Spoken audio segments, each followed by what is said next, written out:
está o Dr. Fabrício Baldock, ele que é médico. Gostaria de agradecer o convite. Nós vamos entrevistar o editor-chefe do programa jornalístico Balanço Geral da emissora Record, o Marcos Brambila.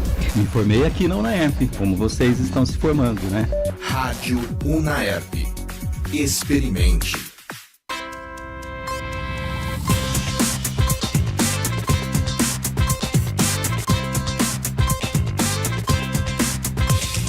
Rádio UnaErp. Pep Talk, a show that put the pep in your step. Hey there, listener. I'm your host, Helena Fisher. I'm here with Liz Barreto, Maísa Orlando, and Zé Ronato. Hi guys, I'm Liz Barreto and I'm very happy to be here. What's up, guys? Hey there, Zé from Pep Talk here. Here are some of the topics we're going to cover today. The lighting of the Olympic torch, a new exhibit from the MAC of USP, the largest communication congress in the world, and Wagner Moda's ascent in Hollywood. Furthermore, we're going to talk about the controversial drug Ozempic and the popular events Agri Show and Rodeio. So I'm gonna start talking about the Olympic torch. It was lit on April 16th, and it was lit in a ceremony in Olympia in Greece. The Greek actress Mary Mina played the role of a priestess, and she was supposed to lit the torch by the sunlight, but the weather was cloudy, so they used the backup flame to lit the torch, and now it will be handed to an 11-day relay across Greece. I'm sorry, Panathen. I forgot how to say the name. Panathenaic, I think? Panathenaic Stadium in Athens, where happened the first modern games in 1896. The torch will arrive in Marseille, in France, in May 8th, and it will begin a relay with 10,000 people. It will pass across 65 French territories in 68 days. A lot of days, a lot of numbers. Sorry. Then the torch will arrive at the opening ceremony of the Olympic Games in July 26th, where the Olympic flame will be lit and will begin the Olympic Games. The Olympic Games will go from July 26th, and it will end at August 11th. Can I talk about a little thing? Mm-hmm. When we have the Olympic Games here in Brazil in 2016, we have a ceremony here in Ribeirão Preto. Mm-hmm. And I went to. It's so cool. Oh yeah, you talked about it. Did you guys hold the torch at school? No, Because- I was pertinho. Because in some schools... It was close. It was close to me. Yes, but in some schools we had the opportunity to hold the torch. Yes, so here in cool. Ribeirão, it was in Sebcock. Yeah, I had the chance to hold. And you would just hold it and take a picture like, I'm so happy here. I have a picture too. Yes, like, so people arrive there and you're not expecting, maybe you're having a bad hair day, and they say, oh, we're going to take a picture of you with the Olympic torch. And I'm like, oh my God, nobody told you like that. My bad hair day. Yeah, bad hair day. And No then- one gave me a notice. I needed to know before. No, they didn't. So one day someone arrived at school and we're like, we're going to take a picture of you. So smile, please. And we're like, yeah, with the torch. Yes, I'm so happy and my hair is like this. In Sertãozinho, the Olympic torch, I don't remember exactly what year, but they also passed it through our town. And there was also a runner, a famous track star that is from Sertãozinho. And in a museum that's really close to my house, actually, they have like a little exhibit showing for the Olympics, which I think is really cool. I don't know about you guys, but I love watching the Olympics every year. I love too. It's so fun. Like everyone just starts rooting for their country, and we get to see so many different sports, which I just think is a great experience for everyone involved. Yes, there are so many categories you can involve. If you don't involve with a sport, you can relate to another one. Exactly. It's different from like the World Cup. Mm-hmm. It's only football. Yeah, exactly. Only soccer. Sorry. Yes. But there you can relate to so many sports. Mm-hmm, for sure. Moving on, I'm going to talk about the exhibit at the MAC, which is the Museum of Contemporary Art at the University of São Paulo, which serves as a platform for researching American art.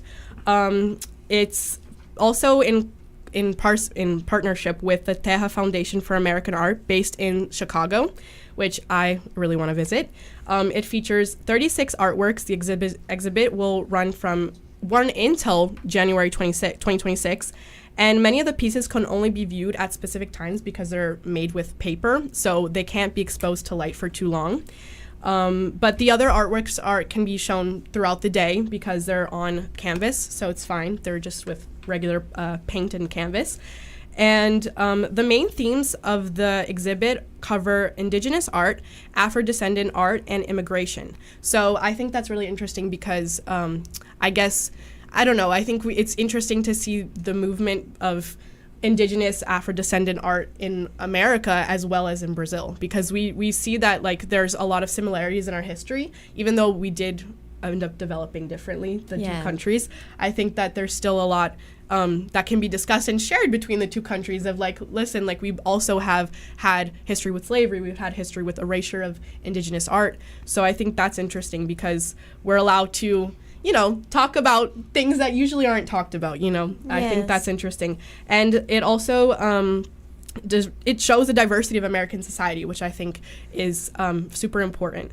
And it also prioritizes indigenous artists and indigenous people that showed up in art, which again, a lot of the times has been erased from history. So I think that's very cool.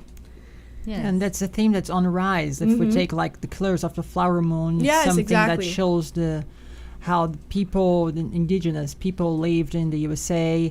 And if we think like Lily Gladstone, she is indigenous. Yes, she's indigenous, and she's the first woman, indigenous woman, to be nominated for an Oscar. And there's also the song that is composed by indigenous people that was nominated for the Oscars too. Yes. And if we look at the history of the United States, there are still a lot of reservations present, which reservations, I don't know if you guys know what they are, but it's a piece of land that is still dedicated to indigenous people, and they're allowed to live there still. But basically, a lot of them live in situations that are not very good, poverty and addiction and things like that. So I think it's important for us to really bring this subject forward into light, and I think it's cool that we can see it through a form of art. So instead of something a little bit more light, Yeah, and it's like, I don't know how it is in the US, but here in Brazil, we still talk about indigenous people a lot. Like, there's also the reservations. Reservations here. Although it's not like... It's because it's also so far away, usually, it's in the Amazonas, so a lot of the times, or not that there's only indigenous people in that area, but I think it's harder for us to have contact with that culture sometimes. Yeah, so it's a nice way to bring this to life, to us. For sure. And talking about Chicago is so important for art. Yes, exactly. Yeah, like the whole city is embedded with art. If we see, for example, the mirrored bean. I was going to say that, yes. That's so iconic. That's like literally a sculpture that everyone wants to take pictures with. And it's just a huge part of the city itself. It's not just something separated in a museum. It's part of the architecture of the state, and the city. Chicago is so important for art. So it is so important to see this state involved in Brazil. For sure. Yes. For sure. Yeah, so now we're going to talk about the biggest communication congress in the world, NAB Show. NAB Show is the biggest fair of products and services in the areas of broadcasting, digital media, and television in the world, and it's promoted by the National Association of Broadcasts, NAB. In the Congress is it happens in the United States in this year, to the days April 16th and April 21st in Las Vegas, USA. The segments are television, radio, cinema, film and video production and post-production, audio, new media, internet streaming, broadband, and wireless service. Beto Amaral, the president of SSC Group, Sistema Catarinense de Comunicações, who has already been in several editions of the Congress, say that every year there is a great highlight. We have already had of the year of digitalization, transmission via 3G or 4G network, 3D virtual reality, 360-degree cameras, 4K, 8K, drones, cloud, virtualization, and etc. Besides that, Beto says that what caught my attention of the most year, I think you could say the year of LED panels. And it's so cool because every year we had one. LEDs can be used in television studios, and the price has been greatly reduced, making the accessibility to regional television broadcasts as well. I think this is so curiosity because we think that they are talking about ChatGPT and AI, but no, they talk about LED panels. I think it's so cool. Yeah, I thought it was interesting that they brought that up. He brought that up as the highlight, I guess, of the convention or the Congress, right?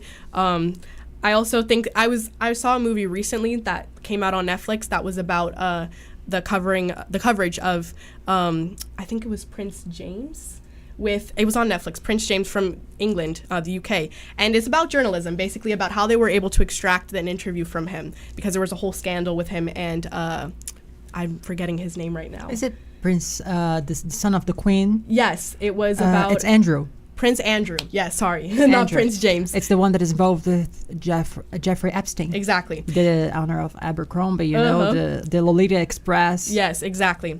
And basically, when we see that it's a big broadcast channel, BBC, you know, so we saw that she was messing with the lights and like trying to see what light would be good for the broadcasting of the interview. So I thought that was really interesting that you see that we don't see that as much because we haven't had so much contact with TV yet.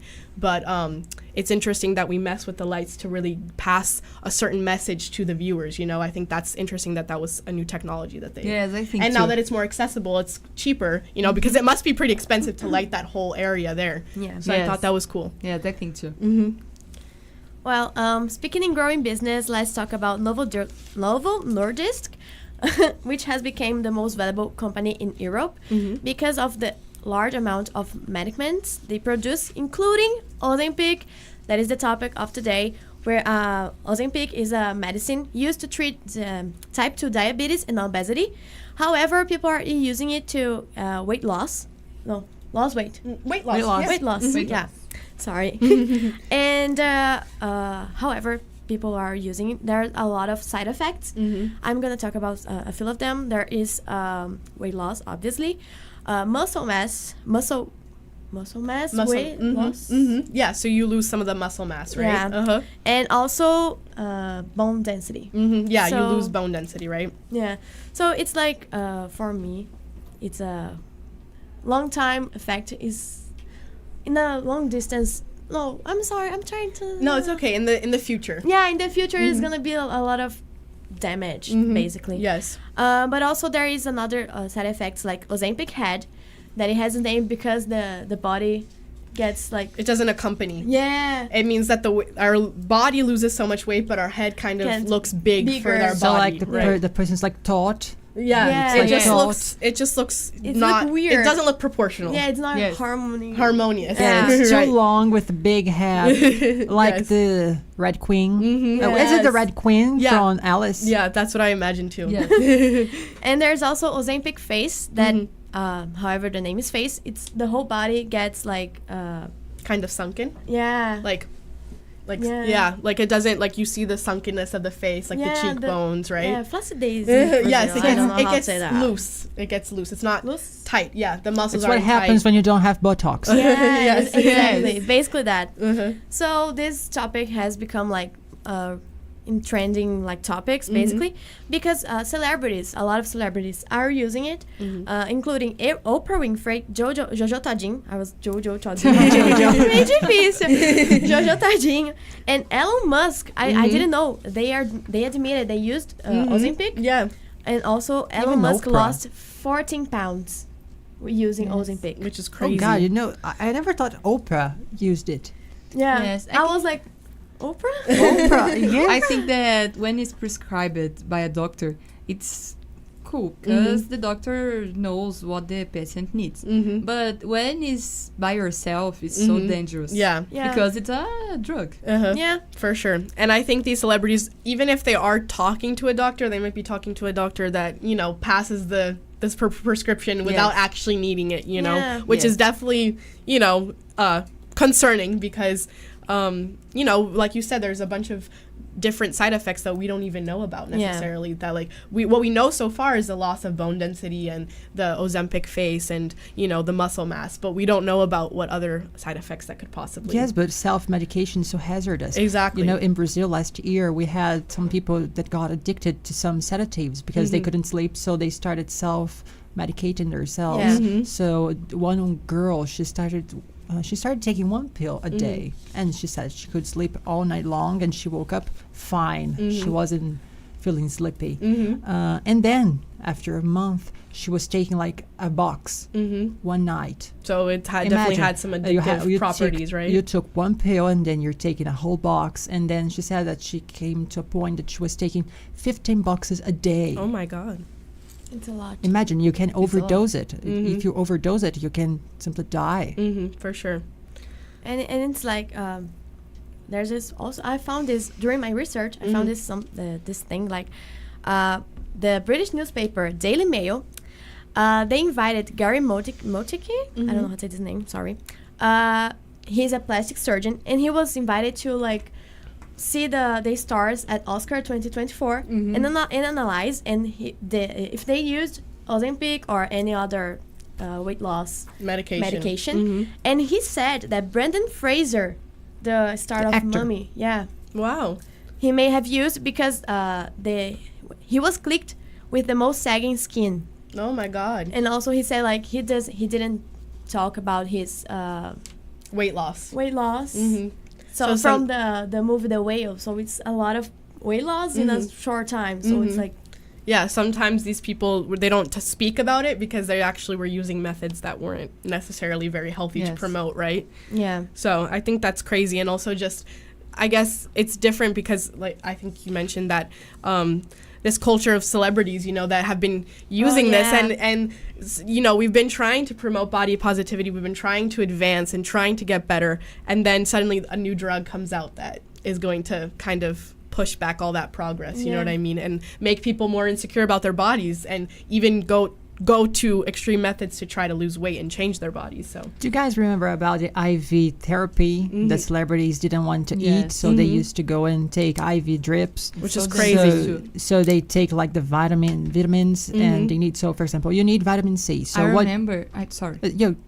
I remember doctor here in Ribeirão that did that, Oh my God. and it's so crazy and dangerous. Yes, for example, if you think about vitamin C, what do? You eat oranges, you drink lemonade, but these celebrities, no, they injected it. They inject it, so they get into their veins, so it's like straight. And if we think it can overwhelm some of our organs, like the kidney, because it's going to filter so much. And like taking IV drips sometimes because you are dehydrated, it's something, okay, you can take it, because it is something that happens once and under medical supervision usually, right? Yes, it's once in a lifetime. But these people are taking like every week, so it's too much for the body to handle. Yeah, for sure. Yes. And like speaking of numbers, I searched how much it costs this drug, the Ozempic. Here in Brazil is 1,000 reais, and in the U.S. is $968. Wow. So it's more expensive to buy in the U.S. than it is here, right? Yeah, it makes more sense to buy it here, I guess. Yeah, and the people don't need a prescription, so you can buy, like, you just go to a drugstore just and buy get in anywhere. Yeah, so I think it's really dangerous, and people should talk more about it. For sure. Yes, and it's so dangerous, and we're laughing. Yeah. Yes. We are laughing. Laughing out of desperation. Yes, it's not funny. It's not funny. Not funny. Moving on to a lighter topic, I wanted to talk about Wagner Moura's trajectory in Hollywood. He's recently been in the movie Civil War. I was about to say Guerra Civil. But he's a Brazilian actor, very popular, very famous. And he's started to do his trajectory started off in Cidade Baixa, Tropa de Elite, these movies that are national films, Brazilian films. And his first contact with Hollywood was in 2013 for the dystopian film Elysium, alongside Brazilian actress Alice Braga. And in 2014, Moda worked on Hollywood DNA film Trash. It was an adaptation of a writer's work, Andy Mulligan. And then the following year brought big success because I don't know if you guys have ever watched this show, but I really loved it. It's Narcos. This show depicts the life of the notorious drug lord Pablo Escobar. Moda portrayed Escobar excellently, not only depicting the dangerous side of this man, but I feel like he also kind of humanized him because it became so sensationalized in the news about Pablo Escobar and his life, and we didn't really see him. Obviously, he's a very dangerous and he did a lot of awful things, but we just never saw like who he was as a person. How did he live? How did he get to this point to create such a large business? You know what I mean? An illegal business, but a business nonetheless.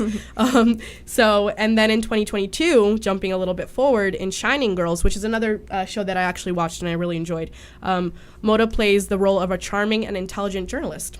And the series revolves around him and an archivist, Kirby Mizraki. She works at a newspaper, and she basically works with the documents and everything behind it, but she dreams to be a journalist. And the thing is that this Kirby, she survives a brutal attack, and it leaves her in a constantly changing reality. So every few days, let's say, she basically, different details of her life move completely. Like, she's in a different house, she has a different boyfriend, or she's no longer dating anyone. Different things about her life move and change, and it kind of has to do with time travel a little bit, this show. And it was really interesting because we see him, he's also portrayed, like they are active about showing that he is Brazilian in the show. Like, he's supposed to be a Brazilian American, and his son in the show is also Brazilian. So he speaks in Portuguese with him in the show, which I thought was really cool. And now, recently, there was the A24 film, like I mentioned, Civil War, which brings together a loaded cast. There's so many talented actors, such as Kirsten Dunst, there's Kaylee Spaney, and of course, Wagner Moda. The film portrays a not-so-distant reality, which is a dangerous political climate of war in the U.S., and Moda plays a colleague of the photojournalist, which also has to do with journalism in this movie. And I thought it was just interesting because several actors have stood out that are Brazilian. I just think that's so cool in the past few years, you know what I mean? Especially Wagner Moda, who is just so talented. So I think it's really cool to see him getting recognized.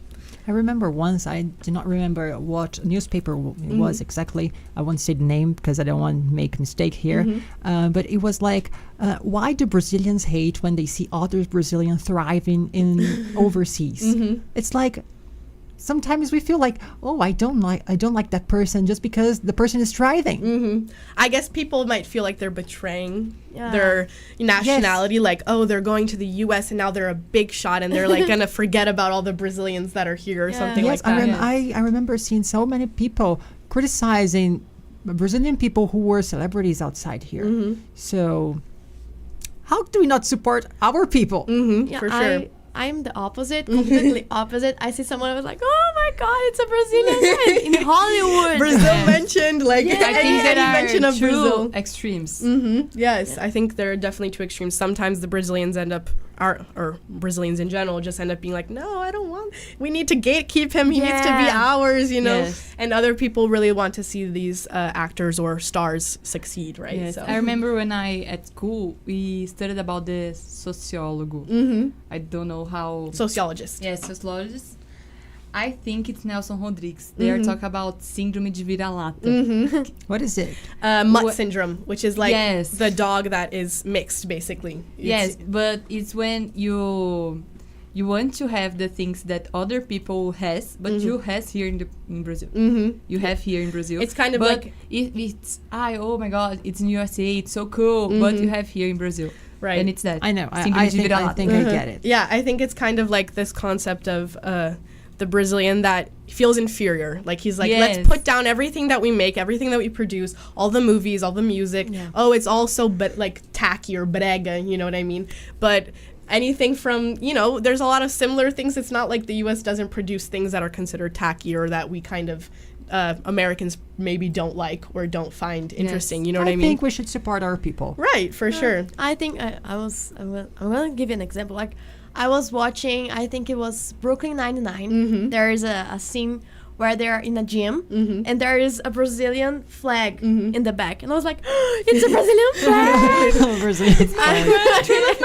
I get so like, I'm so proud. I also, like, for me personally, was surrounded by some Brazilian people because my mom had friends that were, like, immigrants, you know, that came kind of around the same time as her. And I just really always felt this huge connection with Brazil. And I was like, yes, like, I'm so glad, like, whenever there was this little market that would sell Brazilian foods and, like, pão de queijo and, like, salgadinhos and things like that. And I always just really loved having that contact with Brazil, even if it wasn't technically in Brazil, you know. You know something that I thought was so strange when I discovered, like, there's no Guaraná Antártica out there. There is. Is there? I had some in Florida. Florida has a lot of Brazilian immigrants there. Yes, so if you take other states, for example. Maybe not. Yeah. Maybe not. So yes, and then I thought, oh, how come they don't have that? I thought saw it was recently.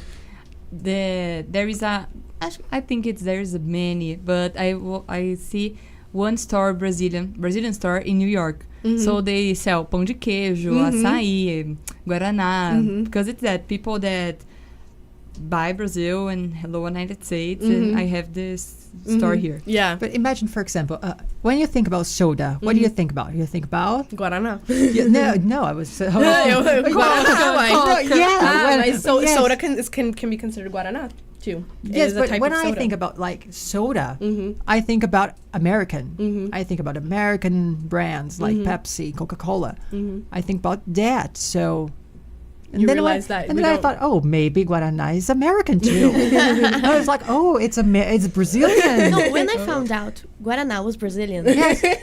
And when I said, I was like, it's Brazilian, it is so good. It's because it comes from a berry that's indigenous to Brazil too. So I'm pretty sure that in America they wouldn't. Yeah, exactly. In America that we don't have that berry. So the only reason that we would have Guaraná is if we exported it from Brazil. And we have a kind of prejudice, against our country. For example, we always tend to think like things that come from other countries are better. For example, imported cars, imported clothing. We always think that those things are better. And then when I realized that Guaraná was Brazilian, I thought, oh my gosh, it's too good to be national. And maçã, the soda of maçã. Maçã, apple. Apple here in Brazil. I love, gente. It's really good too. Yeah. I thought, oh, it's good. It's Brazilian. Yes. It's so Brazilian. Yes. Now can we talk about some Brazilian events, talking about Brazil? Yeah.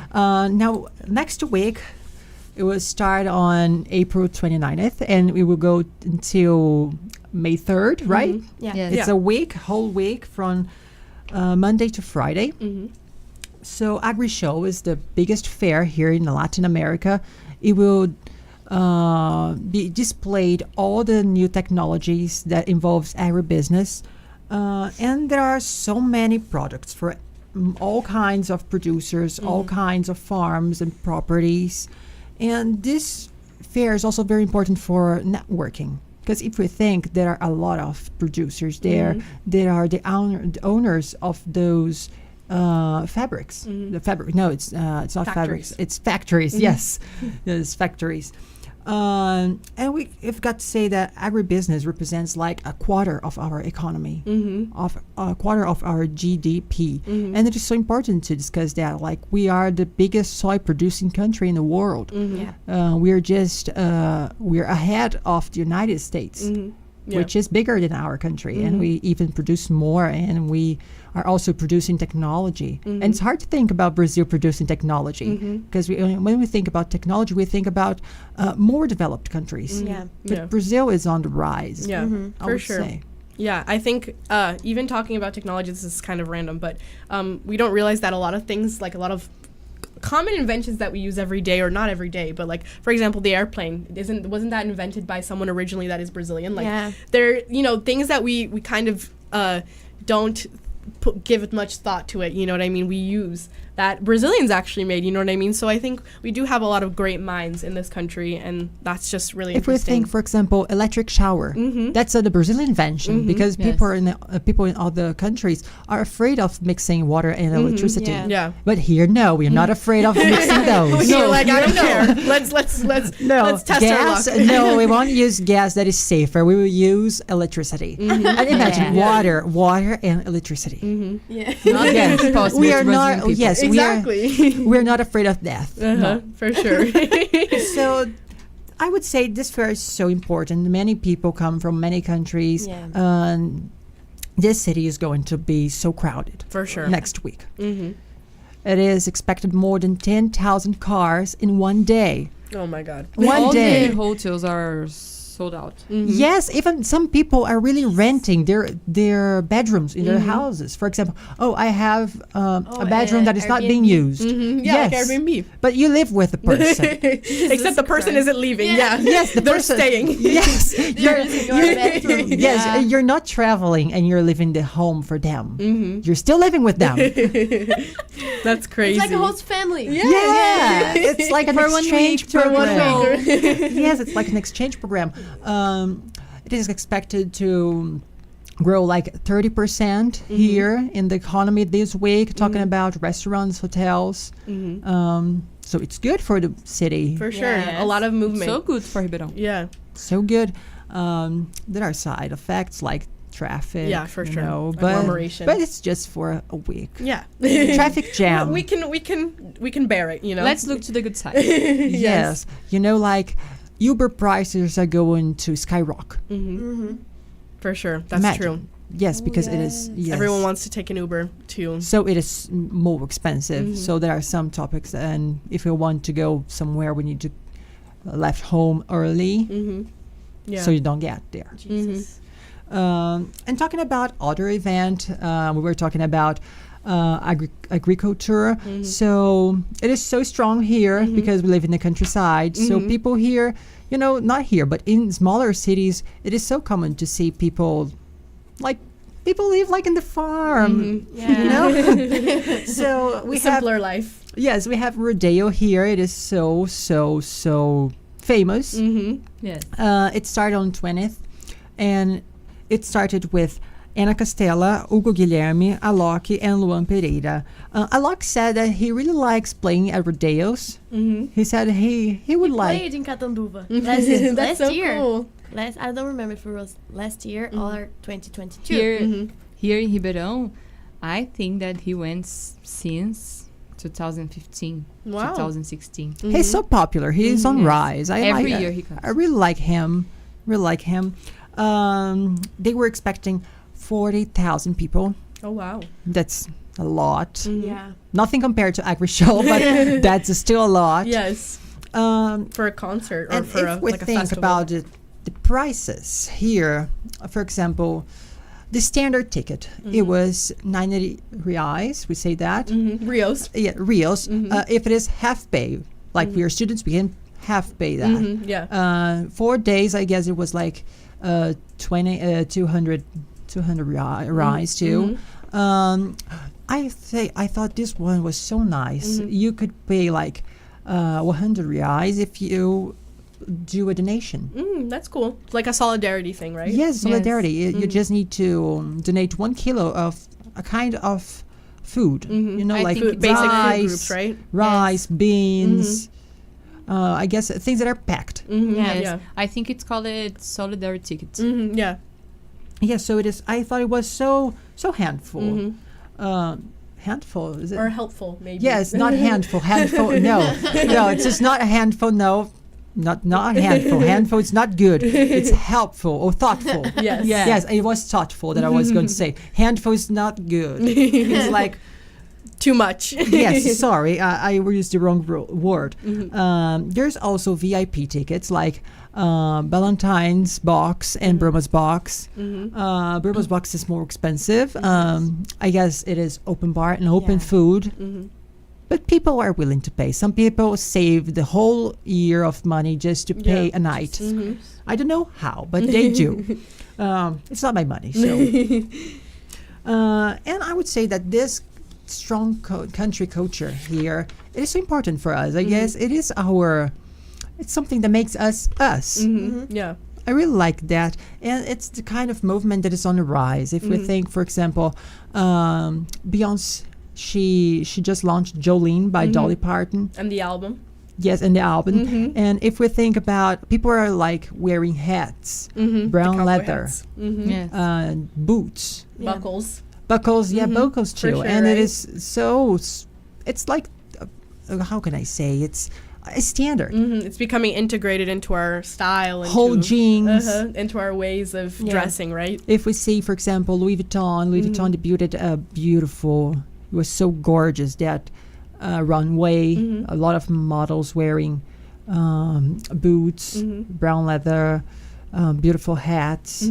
It was so good. I guess it was Pharrell. What's the name of that ad? That singer, Pharrell Williams. Pharrell Williams. I guess he is the head of Louis Vuitton now, and he did such a great job last season. It was so good, and I guess it's something that is going to be on top now, and then I don't know what's going after.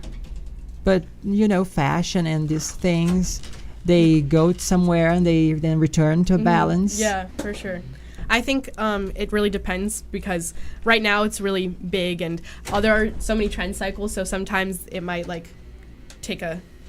be on the back burner for a little bit, but it generally always comes back. I don't know about you guys, but if you look at like fashion every like 20 years, you can see that we take influences from like the decade before and then the decade before, and like you can't really there becomes a point where you can't tell this which year is maxi and next year is mini. Yeah, and then the next year will be maxi again. So it kind of cycles through. So I think that's really cool, and I think that it's also interesting because if we compare it to like American culture, I think there is definitely a presence of like country culture, but it's more isolated, I guess. It's more to the south. I mean, there's definitely, again, stronger regions in Brazil, like where Texas. Texas, where like it's definitely like they have the rodeos and like people ride on not the cows, on bulls too, but also on horses. They drive Cadillacs. They wear plates. Exactly. They wear jeans. Exactly. They say y'all. They have the accent. You know what I mean? So I think that's just, it's really cool. But I feel like in Brazil, it's maybe a little bit stronger, the presence. So it's cool to see that kind of sweep. Maybe we're kind of taking the lead in this trend instead of the United States, you know what I mean?